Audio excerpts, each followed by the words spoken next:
Täna me oleme teiskordsel siis perekond Veidede kodus ja räägime veel kord nende tütardest. Eelmises saates mul jäi meelde, kuigi see mul tulnud lindile, et oli ka nägijate tunnistusi, kes nägid laeval teie tütreid. Kas selleks ei räägiks natuke lähemalt, kes neid nägid ka laeval? Laeval nägid kaastantsijad, kes nendega koos tantsid. Marge Rull oli, pääses, Anneli Kondrat, kes pääses ja Risto Ojasaar ka pääses. Mis oludes nad neid nägid? Nad koos pärast katastroofi või ütleme. Ja kui see kõik see sündmus hakkas toimuma? Kui see sündmus hakkas toimuma, siis Anneli, meie tütar Anneli Veide ja Kondrat Anneli olid ühes kajutis. Ja kui juba laev hakkas nagu külili minema, siis nad panid ennast riidesse ja läksid koridori. Ja Annika oli kõrvalkajutis ja nad siis koputasid välja saada, aga Annika ütles, et midagi on ees, ei saa välja. Siis nad koos surusid ukse lahti ja Annika sai ka kajutist välja. Ja siis Marge Rulli jutu ja Kondrat Anneli jutu järgi nad hakkasid kõik jooksma mööda koridori laeva keskpaiga poole. Ja meie tüdrukud olid kõige viimased seal. Ja ma ei tea, kus maal, kui Kondrat Anneli ütles, vaatas tagasi, siis ta vaatas enam tüdrukud ei olnud näha. Aga ütles, seal läks üks kõrvaltrepp üles, kus laevamehed läksid üles. Et võib-olla läksid nemad ka seda treppi mööda üles, mida võib arvata, et nad läksid. Või teine võimalus on veel, et olid seal noored tüdrukud kõrvalkajutis, et nad läksid siis neid võib-olla üles veel ajama. Ei oska midagi rohkem öelda. Aga no selge oli see, et nad olid ikkagi olukorras, kus valmistusid endid päästma. Jaa, nad olid kajutitest välja saanud, see kõige tähtsam, see oli kõige raskem probleem. Annikal olid teksapüksid jalas ja särki nagu peal ei olnud, oli paljas ülemine osa. Ja niimoodi jõudis ta midagi peale tõmmata veel ka, nagu Anneli ütles. Kondrat Anneli. Ja siis hakkasid koos kõik tulema. Ega enam siis laevatekil neid nähti või nähtud. Võib-olla veel täpsustaks, mis kajuti need oli, millisel korrusel? Mul läks meelest ära, kas see 6 või 8. Ma pean uuesti küsima. Sul on üles kirjutatud? Ei ole. Või on, siis ma lihtsalt momendil ei mäleta. Ega siis nende kaastantsijad ei osanud öelda, kui palju rahvast oli koridorides näha? Rahvast olid koridorid täis juba. Jah. Nii et seal oli ristkoridorid ka, nad kukkusid ka sinna ristkoridori ja seal isegi all oli surnuks ennast inimesed kukkunud seal ristkoridoris. Aga ja laev oli juba nii palju viltu, et nad läksid juba poolest saadik mööda põrandat ja mööda seina, nii et käsipuude näol tõmbasid ennast üles. Nii et nagu Marge jutust on niimoodi, et inimesed hoidsid siit reiliku äärest kinni, jah? Ja Marge läks 4 käpukil sealt alt läbi. Ja ma saan aru, et ta koridoris hoidis käsipuudest, hoidsid inimesed osa kinni. Nad olid nagu krampis ei saanud, Marge puges veel. Aga Marge läks siis siit niimoodi alt läbi 4 käpukil. Ütles, et osa inimesed täitsa krampis, osa istus maas, osa üldse ei teinud seal midagi. Ja šoki seisus oli väga palju. See oli ka kukkunud ennast seal vigaseks ja igat moodi. Ka paanika oli, ütleme. No on tunda, et laeva sellisesse olukorda ei ole osatud ette näha, et ta võib sattuda. Ilmselt jah, sest niisugust olukorras ei ole, kui laev on juba kreenis ühe külje peal, ei ole võimalik ju teise külje päästepaatigi välja lasta. No te olete, ma veendusin seda teie poolt esitatud dokumentide järgi, olete väga põhjalikult üles märkinud niivõrd palju, kuivõrd palju te saite seda situatsiooni uurida. Aga sellest uurimusest ikkagi kasvas teil lootus. Aga kes veel teie tütre otsingute ja selle olukorraga tutvusid või uurisid? Siin te mainisite üsna mitmed nimed ka ühte ajakirjanikku ja võib-olla täpsustaks ka seda. Selle ajakirja nimi on Erkel, naisterahvas. Ma pean vaatama nime järgi, kui teid huvitab eesnime ka. Aitab Erkelgi. Mida tema situatsioonist arvas või kaugele ta jõudis? Vaat seda ma ei oska öelda, kui kaugele tema jõudis. Aga ta oli huvitatud sellest ja uuris ka seda asja. Aga siin käis veel läbi ka ühe poliitilise kallakuga või ütleme diplomaatilise kallakuga inimese nimi. Kes oli? Nii palju on. Ei oska kõik öelda. Marianne Mikko. Ja ta väga aktiivselt võttis kohe kontakti meiega ja meie pojaga ja üldse uuris kõik seda asja. Aga millegi pärast kõik jäi soiku. Ja võib arvata, et ta isegi saadeti selle pärast ära siit Brüsselisse. Ja et me ise arvame, see ei ole kellegi ütlemine, aga et me ise arvame.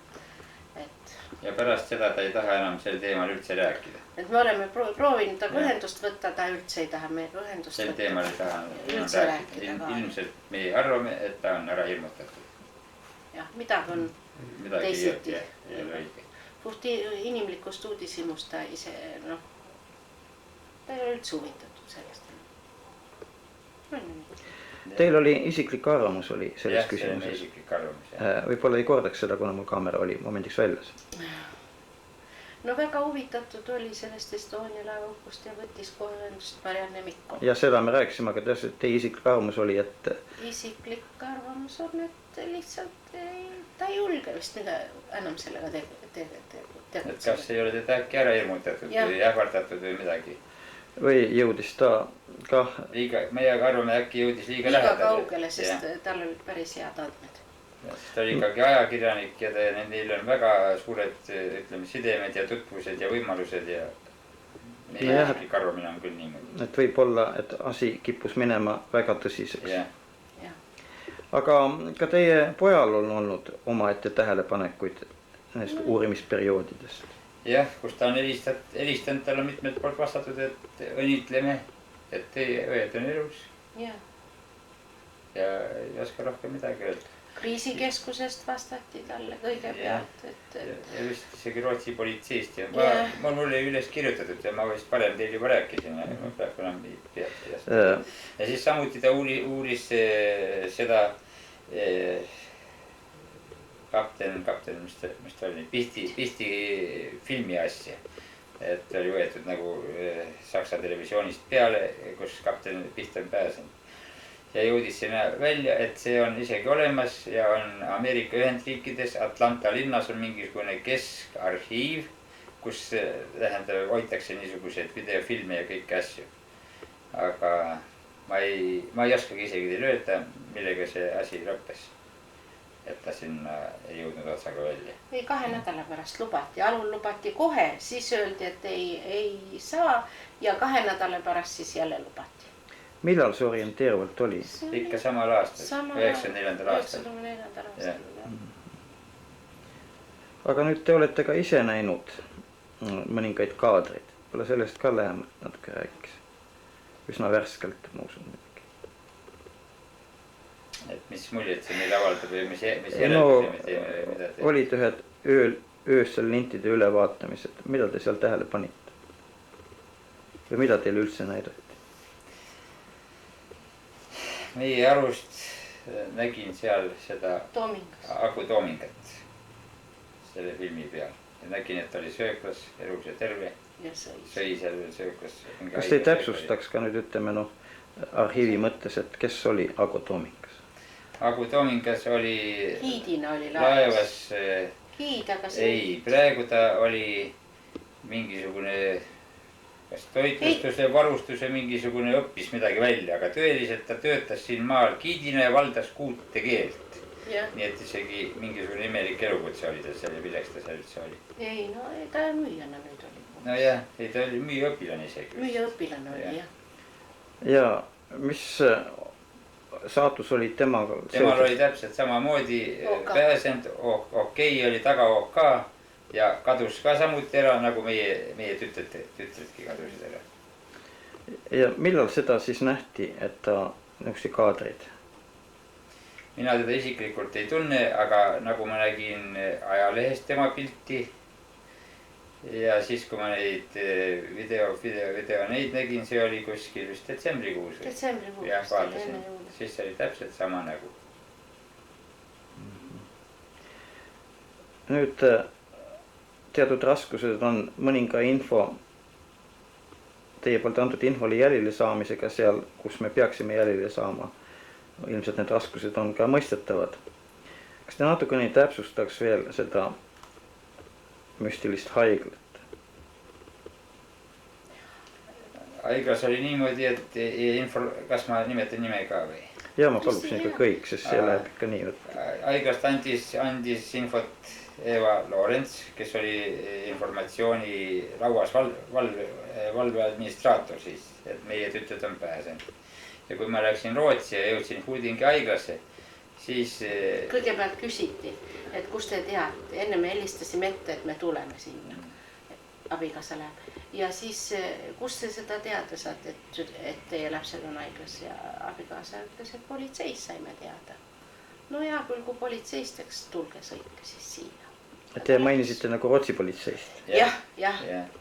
Ja siis, kui sinna läksin, siis jah, et Eva Lorenzit ei ole momendil tööl. Nüüd kas kodust kätte sai, jah, nad helistavad, ei kodus ka ei ole, siia-sinna keerutati niimoodi.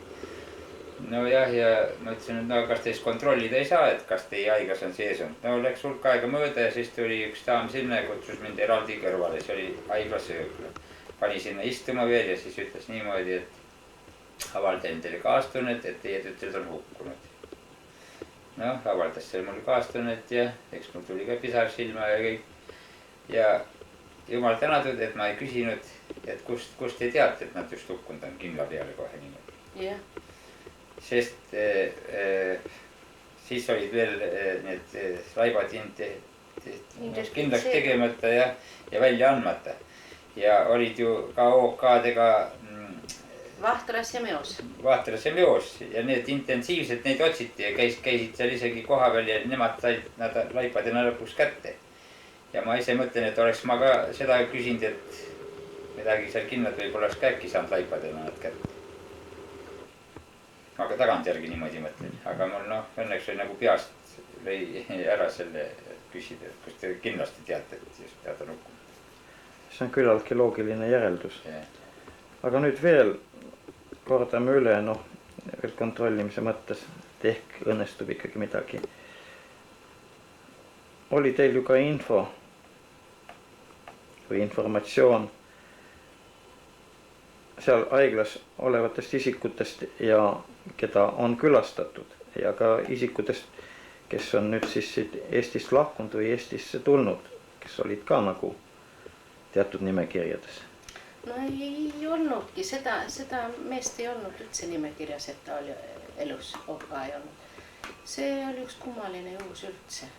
No üldiselt ütleme, et ta oli siis selles nimekirjas ikkagi, kes on siit ta oli laevameeskonnast see mees. Laevameeskonnast. Jah. Oli niisugune juhus meil siin minu abikaasa. Tuttav, minu väga hea tuttav naine, tema sõbranna. Mees oli see. Ja kes elab Tallinnas, selle mees tegi mingisuguse Rootsi ärimehega mingisugust äri. Me ei tea, mis äri see oli. Ja pärast laeva hukku tuli see rootslane tuli tema juurde ja ütles niimoodi, et ma tean, et teie mees on elus ja mul on vaja mehe käest allkirja selle äritehingu jaoks, et tulge temaga kaasa Rootsi ja et lähevad sinna mehe juurde ja ta saab selle allkirja kätte. Eks ajasid need asjad klaariks ja naine läkski kaasa. Ja sõitsid kuskile Kesk-Rootsi ja oli Kristiina nimeline psühhoneuroloogia haigla, nad läksid. Ja oligi tema mees elus. Ja vasak pool, jalg ja käsi oli ta nagu halvatud värisest. Aga see mõistused selge. Ja sai kõik oma allkirjad ja kõik kätte ja siis ta ütles see naisele, et meil on siit Estonia pealt 50 ringis. kas igast mis rahvusest need inimesed olid või ei oska midagi muud öelda. Ja pärast see naine tuli Eestisse tagasi ja hakkas tahtsime ühendust võtta, et täpselt teada saada midagi. Läbi teises räägitud on ikka läbi teise räägitud ja see naine ei tahtnud meiega kontakti üldse võtta. Et teda ähvardatakse niigi ja et vähe, et neid ähvardatakse, et vanavanemaid ka ähvardatakse. Ja nüüd see sõbranna ütles, nad on hoopis Eestist ära läinud. Venemaal, see Venelanna oli see. Venelanna oli see, jah. Ega ei oska täpsustada, mil moel need ähvardused? Ei oska. Vaat ei osanudki nagu küsida kohe, et no kuidas, et see on uskumatu nagu, et kes siis lõpuks ähvardas, et mil moel või mismoodi või oi, et ei taha üldsegi sellest, et ma olen isegi allkirja selle vastu andnud, et ma ei räägi nagu nii midagi. Nüüd me jõudsime ikka sinnamaani, sest tõesti ma olen oma jagu sellist materjali hankinud. Küll telefonikõned ja ka ähvardused ja üsna paljude isikute osas. Tekibki küsimus, kes siis? Teil on ka ju ometi olnud telefonikõned ja väga kummalised telefonikõned. Ja ma usun, et mitte ainult nüüd teile, võib-olla ka pojale ehk on midagi olnud. Ei, pojal ei ole olnud, aga meil on olnud küll, tähendab, niisugune tunne nagu kuulatatakse pealt.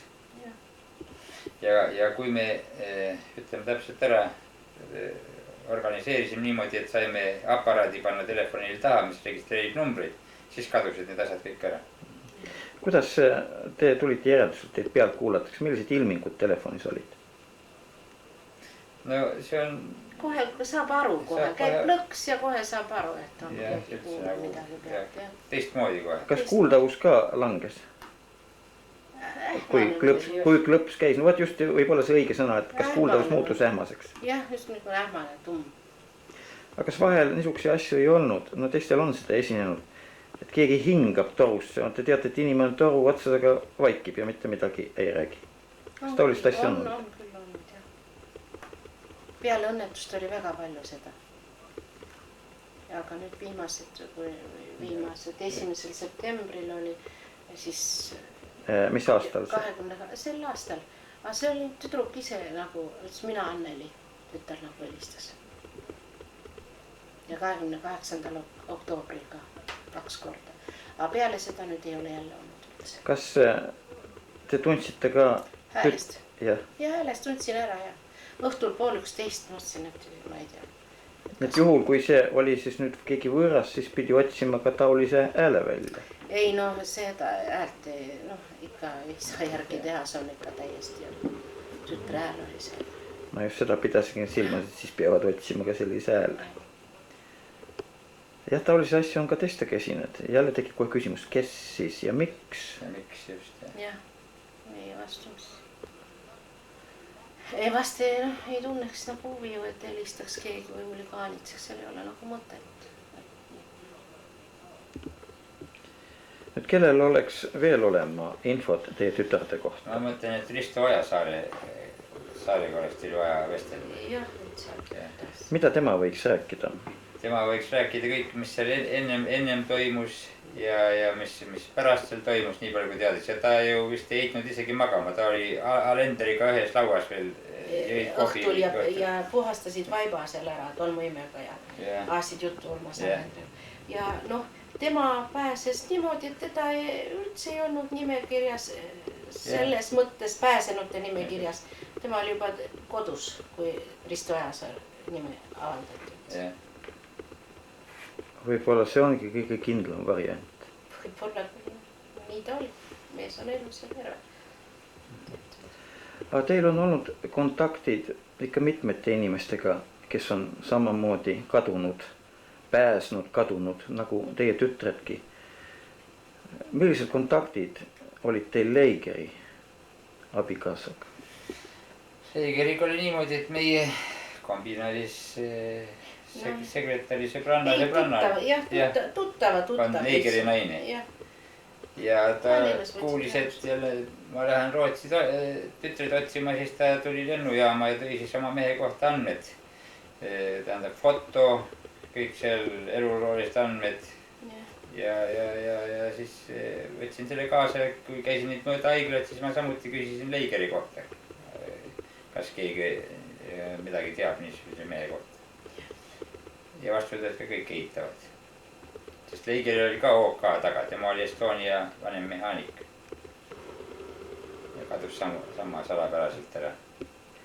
Siis on teil kontaktid ka Saaremaaga, võib-olla ka sellest? Jah, teise tüürimehe naine käis meil siin samas kodus. Tüürimehe nimi ka, siis muidu ma pean ise teksti peale rääkima. Tüürimehe, mis läks juba meelest ära. Käis siin meie juures Estonia teise tüürimehe Ainsalu naine Marju Tambu, kes elab Kuressaares, Ranna 32-2. Ja rääkis, et tema juures on käinud 2 korda mingisugused mehed või abikaasa. Ja 2 noort meest on käinud ka, et aktsendiga rääkisid, õhtul hilja kell 8 tulid ja nad ütlesid, et nad on ajalehe toimetusest.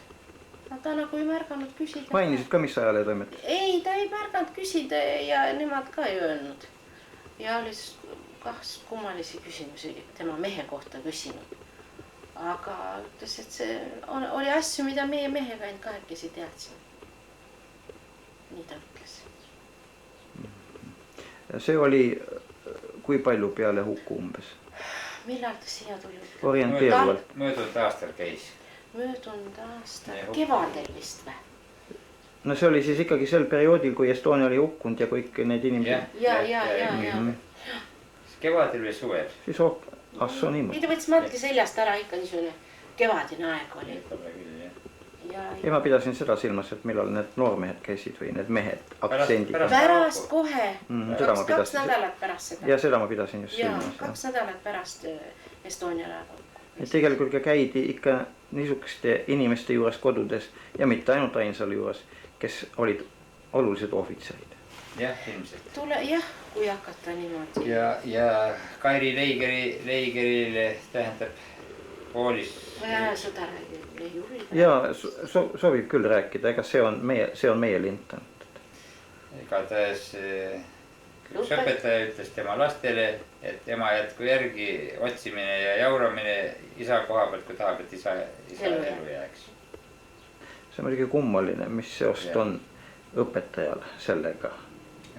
See ei saa olla oma algatuslik initsiatiiv. Ilmselt pidi lihtsalt õpetaja selle info edasi andma kellegi käsul. Ma just natuke aega tagasi rääkisin, et meile tuli veel Eesti KGB-le tuli kiri. See läheb ka kangesti selle kallaku peale juba. Järelikult ikka... Selle tööstiili peale.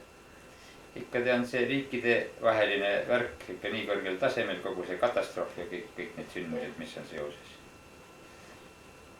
Riiklikud organid on seal päris ikka mängus kohe. Teil on muidugi ka, kuidas ta ka ei ole, praegu loetakse, ütleme siis riiklikud süsteemid, mitte teie usute ja ma usun, olen veendunud, et see on õige usk. Teie tütred on elus, kuid ilmselt riiklikult teatud aja möödudes, kui tütred tule välja, määratakse teile kompensatsioon. Ma olen kunagi maininud, et siis võib eeldada, et ka mõningad maffiastruktuurid võivad väljapressimisega tööle hakata. Kas teie ka midagi sellist kardate? Ei, me ei karda, sest meil on käinud juba siin igased mahinaatorid, aga me oleme saanud neist jagu ise. Te olete harjunud juba selle? Ja, las tulla. Ja me ei karda üldse mitte kedagi enam peale teda tütard hukku. Meil on ükstas puha. Kui vaja, siis lasel mõne kuuli pähe veel, kui vaja. Tean, ükste peale ei ole mõtet kuuli reisata, on teised vahendid. Noh, kui on olemas, aga ma ütlen, et oma elu eest enam meie väris ei ole mingisugust mõtet. Meie elu on elatud, ütleme ausalt. See on õige seisukoht, sest meie rahvas on ori rahvas, äärmiselt alandlik ja äärmiselt arka tõe välja selgitamises ja tõe ees seismises. Tähendab, mis meie infot annab, mis meisse puutub, seda võite kõike kasutada, aga mis me teiste kohta oleme rääkinud, seda ainult teiste roal, seda võin kas või ehitada sellest, ei tohi teistel halba teha. Ma ütlen seda, et selline meeldetuletus mulle on täiesti asjatu, ma ei tee seda. aga ta jääb lihtsalt arhiivimaterjaliks. ja kui on tähendab inimesed nõus, te lähete nendega vestlete, rääkige, siis see on täielikult minu Ja. isiklik Ja. arhiivilint, Ja. mis ei kuulu kuhugi. Meil siin nüüd jutus selgus, et on veel loota mõningaid persoone, kes võivad hakata teie tütart asja uurima. jah, mees, kes seal tegeleb nende ülemaailmsete merekatastroofidega. meie poeg andis siis temale andmed, pidi hakkama ka siis uurima tüdarte koha Kreekas pealt. elab. Kreekas, jah. jah. Kreekas jah, ja ta on ülemaailmsete merekatastroofide kohtunik. uurima midagi. Väga tõsine tiitel. jah, on küll ja nagu on meie poja naise sugulane. Et ta ei teadnud, et oleks juba varem seda hakanud tegema. Et ei olnud mingeid andmeid selle kohta. käib ju, Vaata. tuli põleb ju siin. Ei, nüüd panin veel käima. Siin esiti oli jutt, et küsisid ka minu käest, et kas ma ühte või teist sensitiivi usun või ei usu. Ei tea. Mõningaid asju ma muidugi ka usun, ei tahaks uskuda. Aga mida siis teile ütleme, sensitiivid on ennustanud siis? räägi. ei et need on elus. Neil on kõik hästi ja Seda küll, aga ütleme ajaterminite osas. ajaterminid ütleb niimoodi, kui üle 2 aasta läheb. Tulevad koju, kui puud on lehes. ja rongiga veel huvitav. Ja huvitav, et rongiga. Noh, rong käib ka Pärnu, miks ka mitte. Aga ma ütlen, et see on väga hea termin. Üle 2 aasta on pikk termin, pikad võimalused. Ja inimesel peab ikka lootust olema, seni kuni teda lõpuks enam ei ole.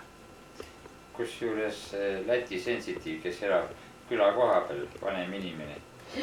Ja läksime selle juurde esimesele kohale. Ta oli katastroofist midagi natuke kuulnud, aga täpselt ei teadnud seal midagi. Ja tema ütles kohe, tema ütleski, et 2 aastat läheb, et see on riikide vaheline asi, et ärge üldse proovige kuskilt midagi otsida ega teada, et mitte midagi teada ei saa. Ametlikult. Ei saa mitte midagi teada, et ärge üldse vaeva nähke ja vaeva nähke sellega. Jah, aga et see asi tuleb välja pikka mööda. Et oodake ainult, et oleks teil nii palju närvi, et ootate. Mul on kahju, et meie riiklikus komisjonis selline inimene ei tööta. Mida te arvate nüüd sellest, mis viimasel ajal meie ajalehtedes on olnud, kus Andi Meister ka nutab, et need komisjoni esimehena nutab, et nendele ei esitata materjale? Aga miks ta ei ole nõudnud seda materjali, mina arvan? Mida ta siis ootab, keegi tuleb nüüd ja toob sulle kandiku peal kätte. Ta oleks võinud ju siis teha lärmi esitada ajakirjanduses, siis siin ja seal ma tean, et on videofilmid, meile esitate ja nii edasi, viinud siis avalikkuse ette see probleem. Ma esiti väljendusin niimoodi, et mul jääb mulje, et see on saamatus ruudus või kuubis, aga tegelikult tundub, et tegu ei ole mitte komisjoni esimehega, vaid kellegi karjapoisiga. Jah, võib-olla isegi niimoodi. Või peab see komisjon jõudma niisuguse järeldusele, et see asi ei oleks mitte nii, mis ta tõeliselt on. Praegu on teil üks link, mis ma teile andsin, seal ma ka tuletan meelde, see on ka 94. aasta oma, mis Pärnus siin sai öeldud. Mitte üksinda Pärnus, vaid ikkagi ühes teises teie saates. Et ootan, et president täidaks oma lubaduse ja moodustaks oma komisjoni, seda ta lubas 94. aastal, aga see on siiamaani tegemata. Nii et veel üks täitmata lubadus. Jah, kindlasti, sest tema poole on ka pöördunud teised. Mitte ainult meie ja kirjalikult. Ainult meie. See on nii väike probleem, et temal ei ole aega. Ilus jumalkune vastus. Kui ta on sellest probleemist ka teadlik, siis on see probleem ikka nii ränk, et ta ei julge seda asja üles võtta. Aga me siin kaudselt tulime nagu ühisjäreldusele, ma eeldan, et kuna see ei ole tema kirjutatud tekst ja ka tema allkiri puudub, siis lõpuks, kui asi läheb väga kuumaks, võib ta öelda, et ma ei teadnudki ja mina ei ole teile vastanud selle. Jah, kas või, et tema kantselei tegi ja kes või ei tea mis. Aga noh, pole ju mõtet nagu protesteerida, kes see presidendi vastu ikka läheks. Kelle pool ma näiteks pöörduks praegu, mitte kellegi pool. jah, hakkad niimoodi teha. Meie riigis. ju siis meie riik on õnnistatud mitte ainult selliste presidentidega. Ju siis. me mõtlesime ka, et presidendi vastuvõtule kõik väga kenasti võeti vastu ja kõik, aga presidendi endaga see katus. Tulemused eks samad on. Sama veidi.